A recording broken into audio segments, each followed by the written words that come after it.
안녕하세요. 반갑습니다. 오늘도 이제 한 달에 두 번씩 하는 거에, 12월 11일, 그, 추천 물건 강의 시간입니다. 제가 이걸 추천 물건을 강의를 하고, 며칠 있다가 이제, 낙찰을 받고 난 다음에 이제 유튜브에 올리거든요. 유튜브에 올리면 다른 분들이 뭐 해서 왜 지나간 걸 왜 올리느냐, 뭐 하려고 올리고 있느냐, 이렇게 이제 저한테다가 댓글을 다신 분이 있더라고요. 근데 저는 이렇게 생각해요. 그 물건을 추천하라는 것보다는 특수 경매의 권리 분석을 배우는 것이다. 이런 얘기거든요. 근데 제가 뭐 학문적으로 가르치는 것이 아니라 실적으로 현재 나온 물건을 가지고 권리 분석을 하는 걸 강의하는 것이다. 이렇게 생각을 하고, 제가 1년 동안에 지금 120만 원을 받는 것은 강의로 들어야 되고, 1년 동안 강의를 듣다가 본인이 마음에 들고 괜찮은 게 있을 때는 입찰도 한번 들어가 봐라, 이런 얘기지. 입찰만 들어가는 것을 전문으로 해서 강의를 한다고 생각하시면 안 된다는 얘기예요. 그러니까 특수 경매에 의해서 권리 분석을 하는 것을 제가 하는 걸 보고, 아, 권리 분석 이렇게 하는 거로구나, 이런 것을 공부를 한다고 생각해야 된다는 얘기입니다. 이게 보면은 서울과 부산에서 강의를 하고 있거든요. 서울에는 지금 여기 보면 아남타워라고 해갖고 매월 둘째, 넷째 토요일 날 오전 11시부터 13시, 오후 3시부터 5시까지 하는데, 실질적으로 2시간이라고 잡아놨는데 거의 해보니까 한 2시간 반 정도는 걸려요, 보면. 그 다음에 부산에는 사구 제성로거든요. 부산에 계시는 분은 아실런지 모르지만 사구 제성로는 부산에서 제일 변두리예요. 그럼 제가 변두리를 한 게 뭐냐 하면은,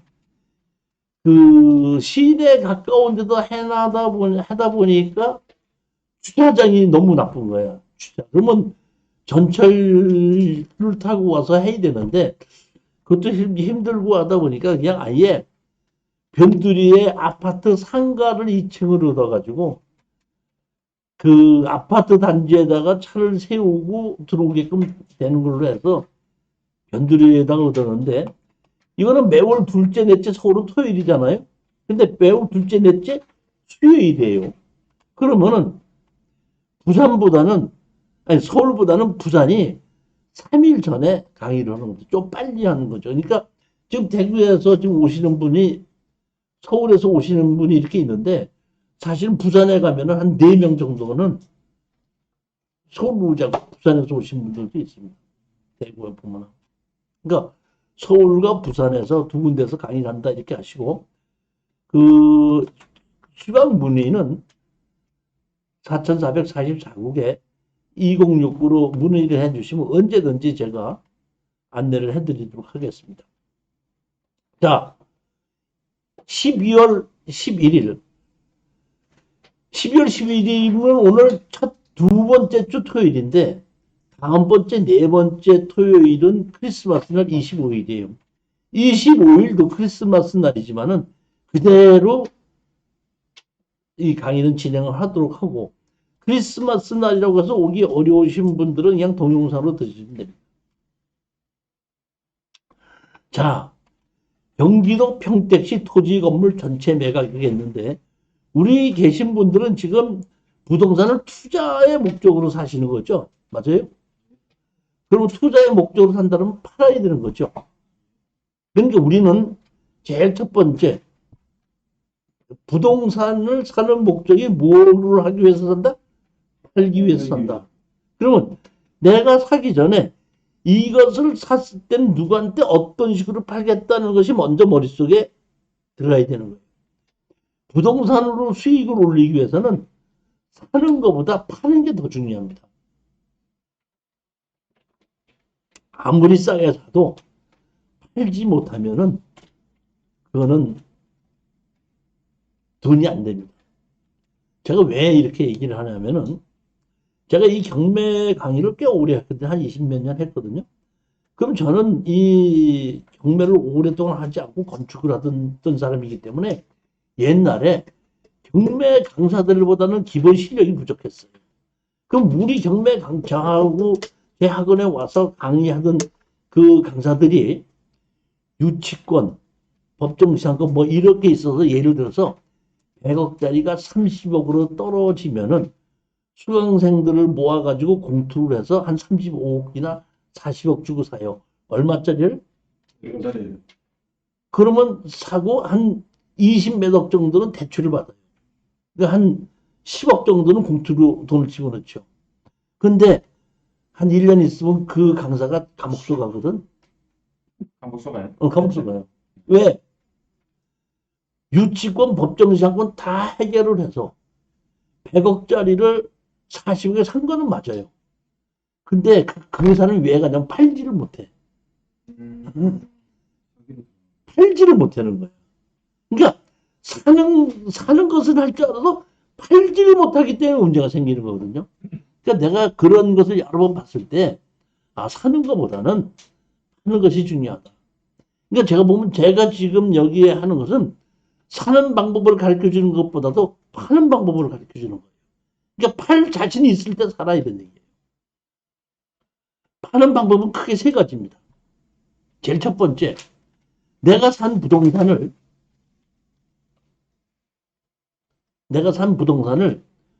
공인중개사한테다가 맡겨서 파는 겁니다.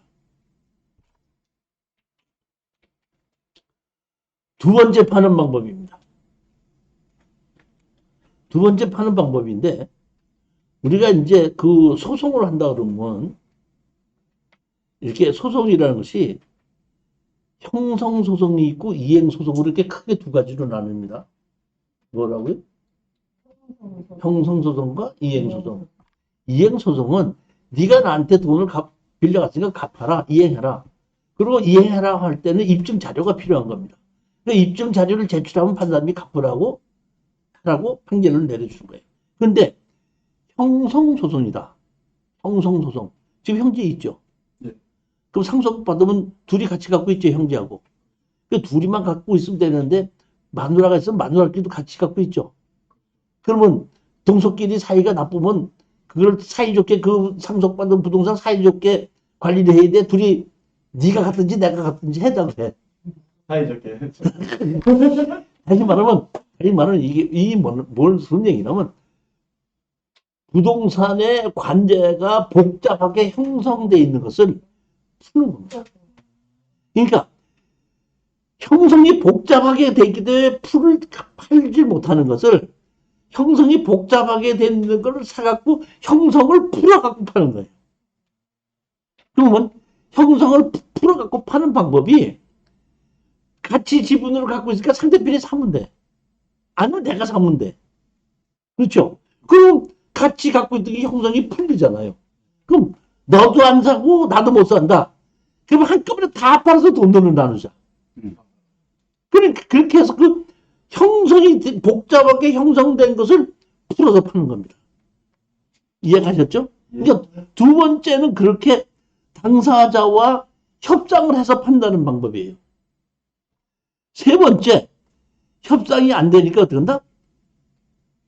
다 팔아서 현금으로 나눠서 해결하자 이런 얘기거든요. 그러니까 제가 추천하는 부동산은 파는 방법이 전부 다 이 세 가지 안에 있는데, 자, 여기 보시게끔 되면 경기도 평택시 공유물 분할 경매죠. 그러니까 누군지는 몰라도 이게 쪽박하게 얘기한 세 번째 얘기입니다. 누군지는 몰라도 지분으로 사서 형성 관계가 복잡한 거를 풀자. 네가 내 걸 사든지 내가 네 걸 사겠다 했는데 둘 다 안 되니까 에이 그러면 어떡한다? 다 팔아서 현금은 나누자 해갖고 나온 경매라 이런 얘기입니다. 그렇게 해서 나온 경매라 이런 얘기입니다. 보게끔 되면 여기 보면은 안준농협에서 옛날부터 그 93년서부터 1,500만 원이라는 그 설정이 돼 있죠.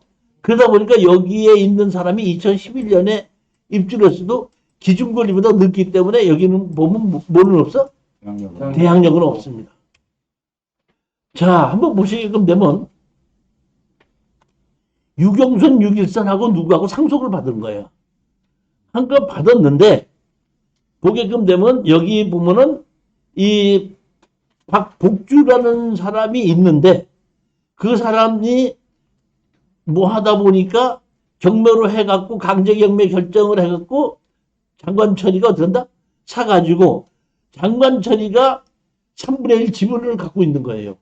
그러니까 3분의 1 지분을 갖고 있으니까 나머지 그 유경순이나 유길선이한테 가서 네가 내 거 살래? 그랬더니 안 사. 내 거, 그럼 네가 내 거 팔어. 안 팔어. 아, 그럼 다 팔아서 돈은 안 줘. 이렇게 해서 나온 건데, 이 형평소통. 제가 봤을 때는 이런 것 같아요. 제가 보면. 상속은 받았는데, 상속을 받으신 분들은 다른 데서 외지에 살고 있고, 여기는 노인네가 살고 있다가 돌아가셨던 것 같아요. 그러니까 이 집이 있든지 없든지 아무 관계가 없는 거예요. 다른 데 살고 있다 보니까. 어차피 팔으라서 상속을 받은 거니까 지분으로 갖고 오면 되니까 다 팔아서 나오자. 난 좋다. 이렇게 된 겁니다. 자, 보십시오. 여기 요 땅이죠. 요 집이죠. 근데 여기 보면 뭐라고 되어 있죠? 여기요? 종. 여기도 뭐로 되어 있죠? 종. 종으로 되어 있으면 이게 뭐예요? 종교용지라는 얘기죠. 여기에 집이 있는데, 자, 항상 보면 이렇게 됩니다. 우리가 지적도는 항상 위쪽이 무슨 쪽이냐면 북쪽입니다. 여기 남쪽이고, 그럼 이쪽에 왼쪽이 무슨 쪽이죠? 서쪽이죠. 서쪽에 종교용지가 있다는 얘기는 서쪽에 절이 있다 이런 뜻입니다.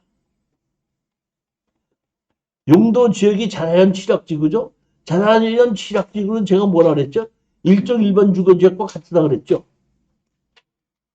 여기 보면 여기가 어디죠? 여기가 이제 여기가 어디냐면은 평택항이에요. 평택항은 다시 말하면 미국 부대가 들어오면서 평택항은 군수물자가 많이 들어오는 평택항이다 보니까 평택항을 이렇게 숲으로 가져놓은 거예요. 근데 여기 보면 평택항 입구라고 보시면 된다. 위치가 어딘지 아시겠죠? 예.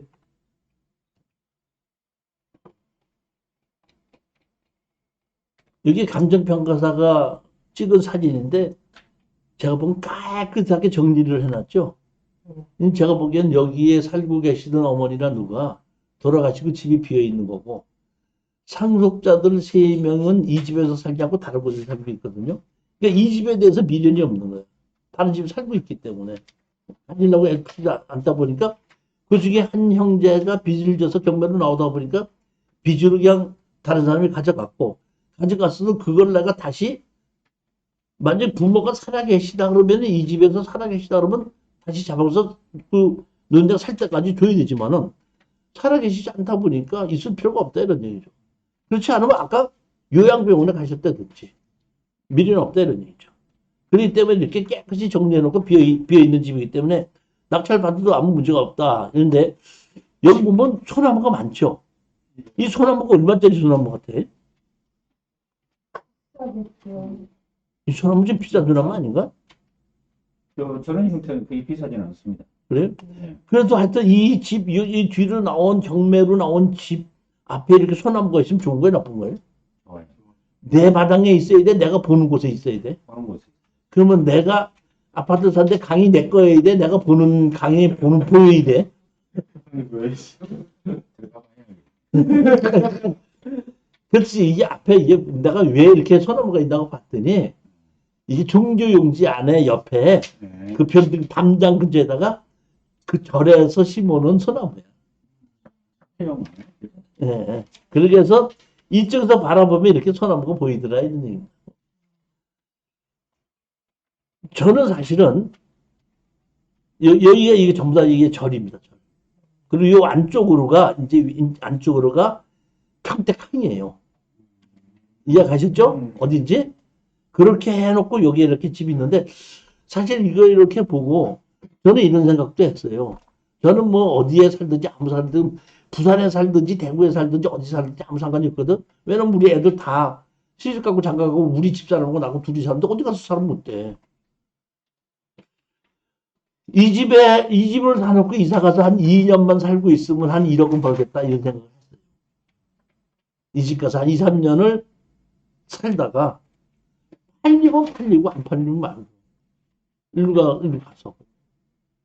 그렇게 해도 갈까? 이런 생각을 했는데, 우리 집사람이 나한테 그러더라고.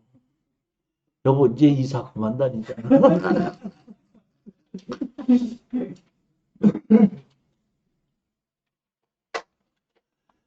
같이, 이 보면 원정리인데, 같은 동네예요. 같은 동네인데, 이번엔 97평이, 아까는 몇 평이었죠? 104평이었죠?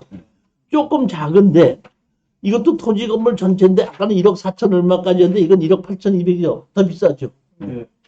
그러면 이거는 아까 평택항하고 포성산업단지하고 중간에 있는데, 사거리 코너에 있기 때문에, 제가 보면 위치도 괜찮아요. 그러니까, 이것도 나가 보면 투자할 만하다는 얘기고, 조금 아깝고 또, 제가 보기에는 떨어지지 않고, 그 감정가에 거의 가져가야 될 집이거든요. 그렇기 때문에 그것도 거의 이렇게 쓰고, 이것도 제가 보기엔 큰 문제가 없는데, 여기는 폐가예요.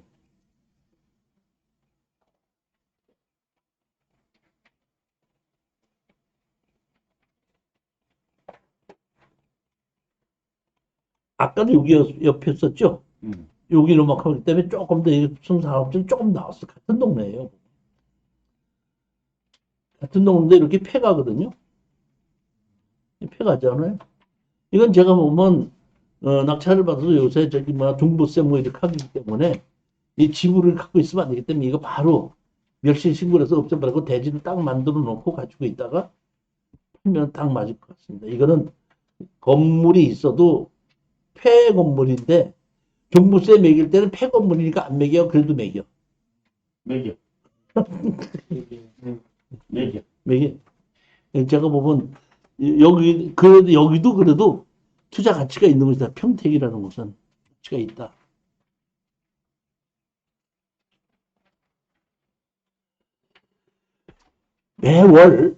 매주 금요일 날에는 제가 정규 강의를 하는데 제일 먼저 도로에 대한 강의를 했고 그 다음에 농지를 했고 현재는 토지개발 2를 하고 있는데 다음 달에는 토지개발 1에 대한 강의를 할 겁니다. 그래서 1월달이 지나가고 나면 다시 2월달에 다시 도로, 농지, 토지개발 2, 1 이렇게 해서 반복적으로 돌아갑니다. 예를 들어서 오늘 저기 토지개발 2를 강의를 등록하시잖아요. 예. 그러면 지금 이번 달에 듣죠. 그럼 4개월에 또 들어오죠. 그럼 4개월에 다시 들으려면 돈 내야 돼, 안 내야 돼? 자기 등록한 것에 대해서는 그 돈을 또 받지 않거든요. 우리 저기 조여사 같은 경우에는 다 등록을 했어요. 다 등록을 했다 코로나 때문에 좀 쉬었다가 다시 정규 강의 시작한다고 해서 강의를 들어오시라고 했더니 돈을 냈길래 먼저 번에 돈을 냈기 때문에 안 됩니다 하고 다시 돌려드렸더니 그럼 못 듣는다고 요새 안 와. 그러니까 그 과목이 지금 4과목이 있는데 4과목에 대해서 돈을 낸 과목에 대해서는 반복 수강이 가능하다 이런 얘기. 토지개발 완수하고 또 무슨 도로 맹제 건축법상 도로 만들기가 있고 농지에 대한 강의가 있고 4개가 있습니다. 4개. 언제부터 시작? 이게 이제 다음 달에 토지개발 많이 하고 그 다음 달에 다시 도로 그 다음에 다시 농지 토지개발 해서 4과목을 돌아가면서 계속해서 반복한다. 이건 한 달에 있던 한 달에 한 과목씩 하는 거죠.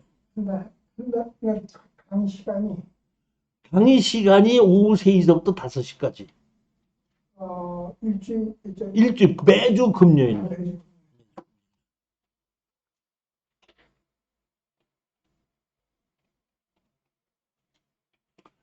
세 번째 물건입니다. 세종시 장군면 토지 건물 11분의 2 지분 매각인데 강제 경매로 나왔죠. 그렇죠? 네. 그러면 여기 살고 있으신 분한테 우리가 아까 제가 얘기했죠. 우리가 지분으로 낙찰 받았는데 형성이 복잡하게 되는 거죠. 푼다고 그랬죠. 예. 푸는 방법 중에 하나가 현재 살고 있는 사람한테 너 내 거 사라. 그 풀리는 거 아니에요. 그럼 가장 쉬운 것이 강제경매다 보니까 현재 이 세종시 장군면에 살고 있는 사람이 이 집에서 그대로 살려면은 내 집을 사는 수밖에 없겠죠. 그럼 가격을 내가 결정해? 사는 사람이 결정해? 파는 사람이 결정해? 하는 사람이 있죠. 그러니까 가격을 결정하는 게 중요한데 가격 결정을 공인중개사가 가격 결정할 수 있고 사는 사람이 결정하고 파는 사람이 결정하는데 이것은 파는 사람이 가격을 결정을 한다. 사는 사람이 아쉽다 보니까. 그러니까 이런 경우에는 우리는 보면 시간이 오래 걸릴 수도 있지만은 이런 경우에 가장 속전속결로 팔고 나올 수 있는 것이 이런 것이다. 그러니까 장군면은 이 세종시하고 원래 좀 가까운 곳입니다. 보면은 한번 볼까요? 11분의 2 지분 매각인데 여기에 보시게끔 되면 지금 세종시에 사시는 분이 3명이 있죠. 여긴 충청남도에 사는, 공주에 사는 분이죠. 그럼 이분들이 세종시에 그대로 살기 위해서는 이 집을 어떤다? 다시 사야 되는 게 맞죠.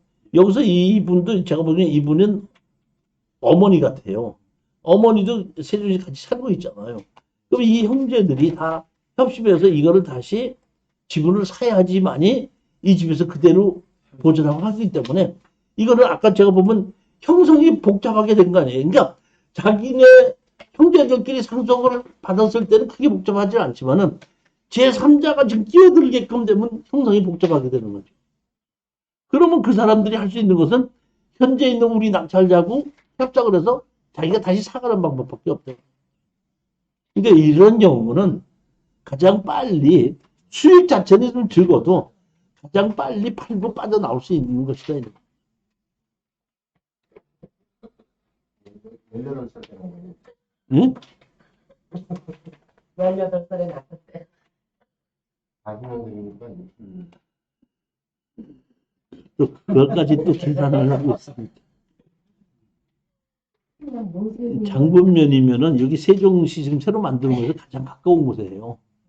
이게 처음에 세종시 만들었을 때 가장 떴던 곳이 여기 저기 뭐 장군면이었는데 거기에 있는 집입니다.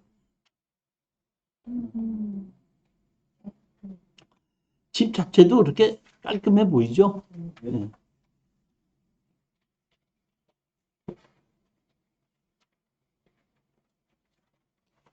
네 번째 물건을 보시겠습니다. 강원도 삼척시 보면 토지 건물 지분 매각인데 1200만 원에 신권에 제가 지금 추천을 한 겁니다. 이걸 한 거는 뭘 했냐면 강제경매거든요. 강제경매로 보면 5,400만 원인데 자, 제가 이걸 추천한 가장 큰 원인은 이겁니다. 보십시오. 채무자 겸 소유자 백승관의 모친이면서 공유자인 정옥녀가 점유. 다시 말하면 여기 보면 백승환이 있고 정옥녀가 있잖아요. 두 사람이. 그러면 백승환이 있고 정옥녀가 있죠. 여기요. 그러면 정옥녀가 지금 여기 살고 있다는 거 아닙니까? 백승관, 그러니까 여기는 엄마하고 여기는 아들이죠. 이건 몇 살이 난 거야?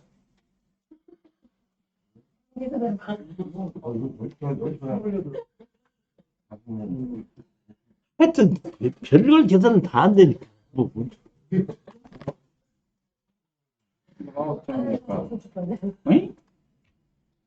아니 68하고 40이면은 28이잖아 차이가. 28에 낳았으니까 27살이 결혼한 거라서 28살이 난 거지 뭐. 보면. 그랬는데 다시 말하면 정용료가 이 집에서 그대로 살려면은 백승관이의 지분을 사야지 되겠죠. 그렇죠? 그러니까 이거는 제가 보기에는 친권이라고 해도 정옥녀가 살 수밖에 없지 않겠냐 이렇게 생각을 한 거야. 왜냐하면 강제 경매를 지금 여기 보면 5,400이잖아요. 5,400을 갚아야 돼. 그냥 내 지분은 1,200짜리를 산 것을 2,000만 원에 사야 돼. 내가 1,300만 원 주고 사갖고 2,000만 원 내놓으라면 2,000만 원 주고 사야지 되는 것이지. 저기 뭐야. 이게 5,400만 원 갚아갖고 이거를 취하시키는 건 돈이 더 많이 들어가잖아요. 이건 취하는 안 되고 사야 된다 이런 얘기인데 사실은 제가 먼저 주 토요일 날에 이거 말고도 바닷가에 집이 나온 게 있고 또 저쪽에 다른 집이 나온 게 있어서 한 4개가 나온 게 있어서 한 김에 여기도 보고 왔어. 여기도 현장 가서 보고 왔는데 딱 느낀 게 정욱녀가 그렇게 돈이 없어 보이더라고. 그래서 저게 한 번 더 떨어진다면 사야 되나 아니면 지금 들어가야 되나 이런 생각이 좀 들더라고요. 보니까. 80이 넘으면 너무 싫지. 80안 되나? 40년생이면은 지금 딱 80이 된 거죠. 80이면 저기 뭐 청년 아니야? 80이면 예? 지금 송이가 몇 살이야? 100살이 다 돼.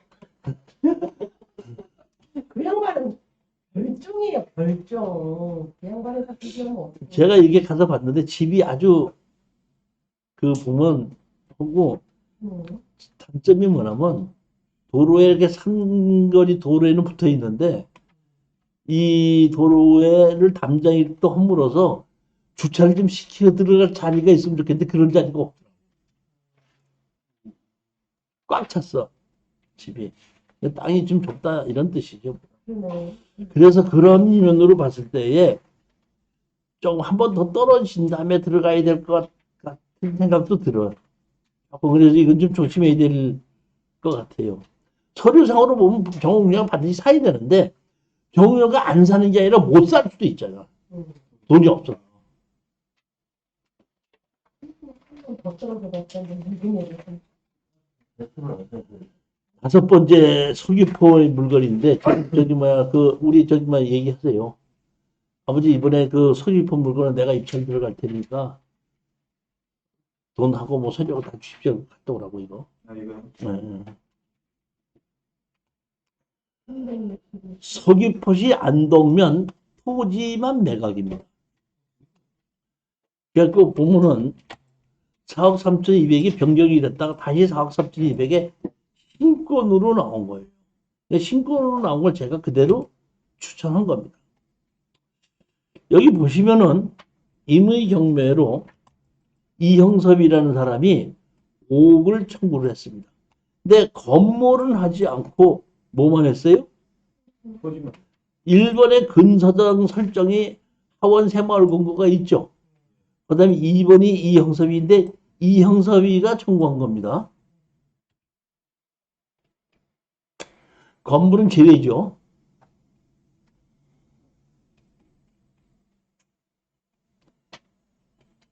(1번이) 하원 상원마을 근거에 1억 9,500이면 내가 보기엔 한 1억 한 2천이나 1억 3천은 1순위로 빌렸겠죠.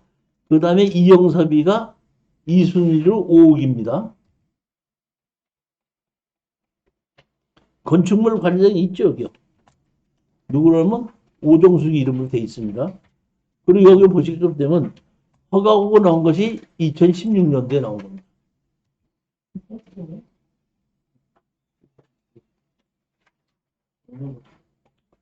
집이 여기 2채가 있어요. 그러니까 원래 여기까지 3채가 있는데 요거는 잘라서 팔고 요거 건물은 매각 조회로 요 땅만 경매로 나온 겁니다. 집이 있는 겁니다. 그러면 집이 어떤 집이 있느냐?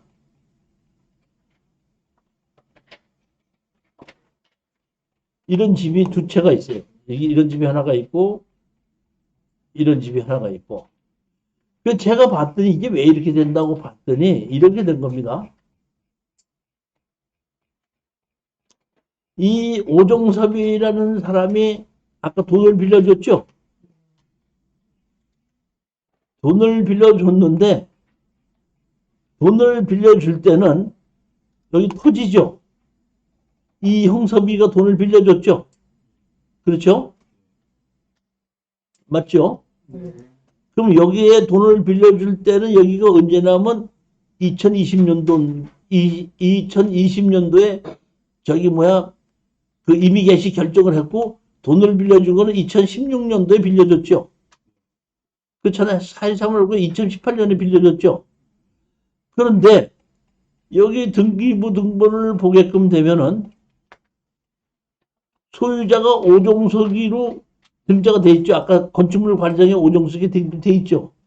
근데 건물에는 돈을 빌려준 애가 설정이 없어. 다시 말하면 땅이 있을 때 땅으로 설정을 잡고 돈을 빌려주고 건물이 준공이 나고 나중에 등기 이전을 하면은 설정을 해주겠다고 했는지 안 했는지 모르겠지만은 나중에 건물을 짓고 난 다음에 설정을 안 해준 거야. 이해가 가셨습니까? 그러니까 채권자가 건물을 설정을 안 했기 때문에 할 수 없이 땅만 설정을 하니까 땅만 경매를 지고는 거예요. 그래 놓고 여기 건물에다가는 이 가처분을 해놨습니다. 뭐라고 해놨냐면은 뭐라면 매매, 증여, 전세권, 저당권, 임차권, 설정, 기타 일체의 처분행위 금지를 해놨죠. 자, 그러면 예를 들어서 봅시다. 우리 김 사장님이 이걸 낙찰을 받았다고 하자 합시다. 땅만 받았어요. 그러면 땅과 건물이 주인이 다른 사람이다 보니까 형성이 복잡하게 된 거죠. 그러면 형성을 풀어야 된다고 얘기했죠. 형성을 풀어야지 매매를 할 수 있는 겁니다. 그럼 형성을 푸는 방법은 땅 주인이 건물 주인한테 너 건물 팔을래? 내 땅 살래? 싫어? 그럼 너 건물 철거하고 나갈 때까지 지져내놔. 땅 주인으로서의 법에서 보장된 권리입니다. 그러면 건물 주인은 권리가 있어요, 없어요? 왜 또 없어? 예. 땅 주인과 건물 주인이 같았잖아요. 법정시장권이 있잖아요. 그러니까 나 법정시장권이 있으니까 허물지 못해. 그래? 알았어. 법정시장 있으니까 허물지 말고 취준은 내놔. 그러면 여기에 있는 사람이 전부 다 지금 매매, 증여, 임차 아무것도 못하게 해놨죠. 그러면 이 사람이 자기 건물주인 생돈으로 물어야 되죠. 지주를. 생돈으로 물게끔 만들어 놓고, 자, 봅시다. 아까 이영섭이는 5억이죠. 1순위가 지금 1억 9,500이죠. 그러면 여기서 우리가 4억 5천에 낙찰을 받았다고 가정합시다. 4억 5천에 낙찰을 받으면은 하원 새마을 금고에서 예를 들어서 1억 5천을 가져갔다고 가정합시다. 그러면 3억이 남죠. 3억이 남은 이영섭이는 3억만 받아가죠. 2억이 더 남았죠. 그럼 이영섭이는 2억을 더 받아야 돼, 포기해야 돼? 받아야 되죠. 그럼 이영섭이한테 사장님이 가는 겁니다. 당신 2억이 남았는데 2억을 받을 거 있는데 나한테 1억에 팔을래? 이영섭이는 팔 수도 있어요. 안 팔 수도 있고 안 팔 수도 있어. 얼마가 나오는지 모르지만 샀죠. 그럼 예를 들어서 샀다 이런 얘기예요. 이영섭이가 받을 돈 샀죠. 사고 났으면 그걸 가지고 이제 건물만 경매로 집어넣는 거예요. 건물만. 땅은 이미 갖고 있죠. 그러니까 건물만 경매로 나서 가격이 어떤다? 떨어졌죠. 그러면 그거 가지고 어떤다? 우리 그 외 이영섭이한테 산 그 돈 가지고 만큼 떨어졌을 때 그걸로 사게끔 되면은 건물과 땅이 전부 다 내 거로 만들어질 수 있다 이런 얘기입니다. 그런 방법이에요. 이거. 이해가 가셨습니까? 제가 생각한 방법이 이렇다는 얘기지 내 얘기대로 다 된다는 건 아니에요. 돌발 변수가 있어서 다른 일이 일어날 수도 있지만은 내가 생각했을 땐 그런 식으로 하면은 수익이 되지 않겠는가 이제 보는 겁니다. 그렇게 해서 이거는 사실 이런 것도 생각했어요. 보면 이거 공투로 낙찰을 받아서 한 2년 걸리니까 우리 수강생들 한 달에 한 번씩 가서 별장으로 좀 쓰기도 하고 다 해결이 되면 팔고도 나오고 뭐 팔리면 팔리고 안 팔리면 뭐 별장으로 쓰고 뭐 되지 않냐 이런 생각도 해봤는데 만약에 그 경우에 공투로 한번 같이 가겠다는 뭐 조 여사님이나 손 사장님이나 뭐 이렇게 몇 분이 하신다 그러면 또 한번 공투로 가자 이런 생각도 한번 해보겠다 이런.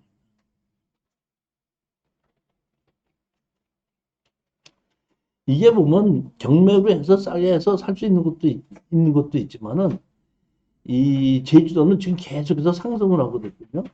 제주도에 있는 공인중개사가 저한테 얘기를 해요. 100%에서 한 번 떨어지면 70% 떨어지지 않습니까?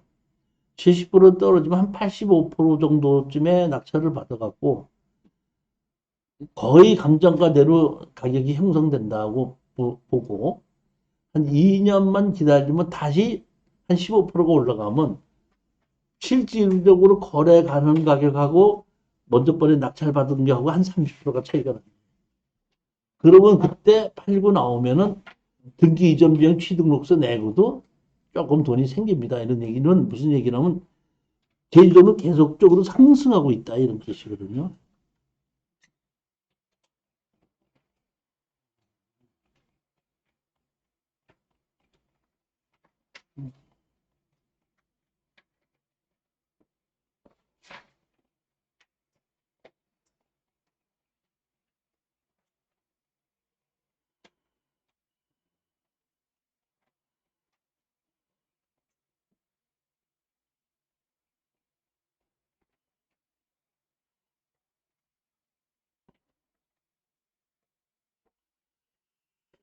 여섯 번째 물건인데 이것도 제가 보기에는 좋다고 봅니다. 제주시 애월읍에 2분의 1 토지만 지분으로 매각으로 나왔고 건물은 매각 제외고 건물은 김종호로 돼 있습니다. 그러니까 법정 지상권이 없고 건물 주인과 땅 주인이 다릅니다. 근데 지목이 과손으로 돼 있기 때문에 농지 취득 자격증 명서를 발급받아서 제출해야 됩니다.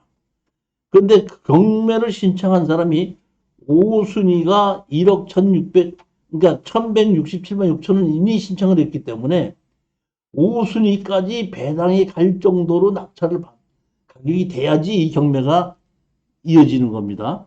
그러니까 1억 6,100이기 때문에 지금쯤에는 사는 것이 맞다 이렇게 봤습니다. 제일 처음에 뭐냐면 6천만 원이 있고 그다음에 1,300이 있고 1,300이 있고 또 1,300이 있고 그다음에 또 1,300이 있고 해갖고 맨 마지막에 지금 보면 1,100만 원 이렇게 집어넣다 보니까 1,300, 1,300, 1,300, 한 1,000만 원씩 빌린 것 같아요.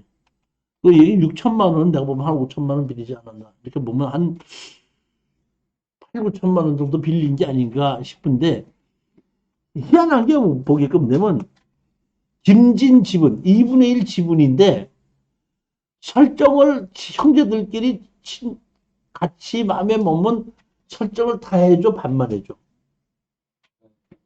김진 지분만 설정했다는 얘기는 그 나머지 지분권자하고 관계가 돈독하지 않다 이런 뜻입니다. 제일 먼저 이걸 낙찰받으면 과수원이기 때문에 뭐부터 해야 된다고요? 농지증부터 제출해야 되는데 여기에 보면 농지증에 뭐가 있나 하면 여기 건축물 관리대장이 있죠? 있습니다. 건축물 관리장이 있다는 얘기는 지목을 대지로 바뀌지 않았다는 뿐이지 사실상 대지거든요. 그러니까 농지증 띄어갈 때 이 건축물 관리장을 띄어서 담당자한테 주게끔 되면 담당자가 농지법에 의한 농지가 아니고 사실상 대지이므로 농지 취득 자격증 명서를 발급을 반려합니다 하면은 등기 전 해준다 이런 얘기입니다. 무슨 얘기인지 이해가셨죠? 그렇게 했기 때문에 그 다음에 이 땅을 낙찰을 받고 건물 주인에게 건물 철거하고 나가라고 얘기를 하고 지조 청구를 할 수도 있고 그 다음에 나머지 지분권자가 아까 2분의 1 지분권자가 있었죠. 여기 누구죠? 김두진이가 있죠. 김두진이가 여기 보면 제주도에 사는 그러니까 김두진이하고 김진이하고 58년생, 64년생 한 6년 차이가 나죠. 제가 보기엔 이복 형제 아닌가 싶은 생각이 들어요. 그런 경우가 많아. 옛날에는 많죠. 지금이야 별로 없지만 옛날에 많다 보니까. 그 김두진이하고 가서 김두진을 집을 사든지 내 집을 팔든지 둘 중에 하고 나오면 뭐 아무 문제가 없습니다.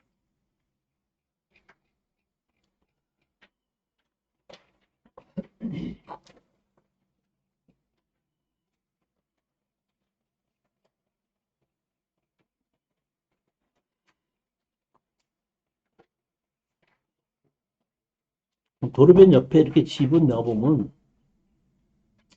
그냥 괜찮은 것 같아요. 저는 이런 걸 사서 가지고 있어서 딱 수리를 해놓고 그 박사장님 별장으로 쓴다고 그러면 나 한 번씩 한 3개월에 한 번씩 놀러 가서 위치는 좋습니까? 좋아요.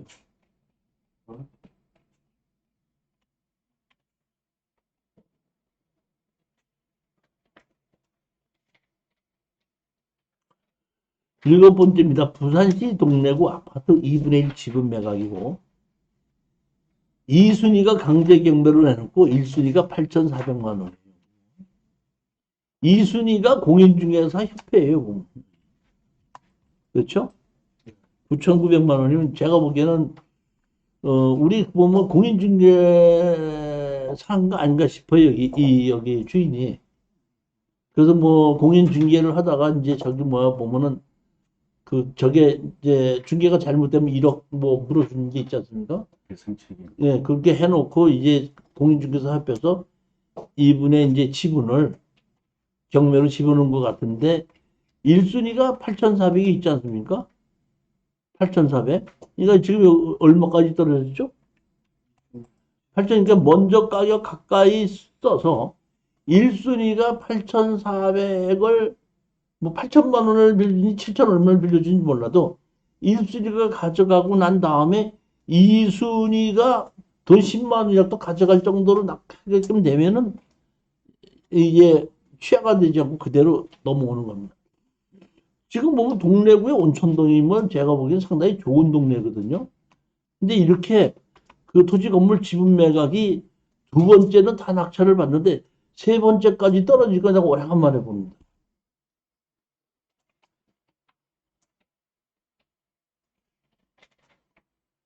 이거는 다 팔아서 나누자고 해도 되고 나머지 지분권자가 사도 되고 아무 문제가 없습니다.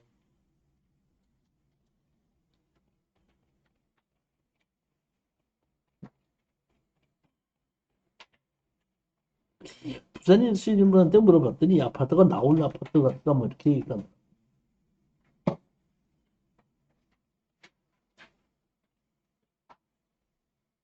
여덟 번째입니다.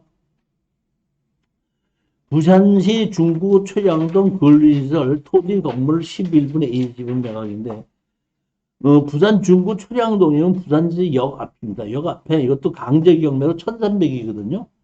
그러니까 여기 부산시 역 앞에 위치는 상당히 좋은 곳이에요. 보면 제가 여기 상업지역에 아주 좋은 곳인데 여기에 11분의 2 지분 매각으로 나왔다는 얘기는 위치가 좋기 때문에 이것은 협상이 되는 것이 거의 뭐 99%라고 보고 협상이 안 돼서 다 팔아서 나누자고 하더라도 위치가 좋기 때문에 이건 제가 보면 저라도 이것이 신권으로 나왔다 그래도 신권으로 어떻게 한다? 사도 된다 할 만큼 위치 자체가 좋은 곳이라 이런. 그러니까 지금 제가 보면 이거는 내게 되지 않고 취하가 되든지 협상이 되든지 둘 중에 하나입니다. 취하가 시키게 낙찰을 받고 취하를 하게끔 되면 취하 동의서를 도장을 찍어주는 거고 아니고 낙찰 받게끔 되면은 내 지분을 적당한 가격에 다시 팔고 그냥 빠져나오는 겁니다. 이런 것도 그 시간이 오래 걸리지 않고 아무리 오래 걸린다 해도 제가 보기에는 6개월 이내에 다 끝나는 겁니다.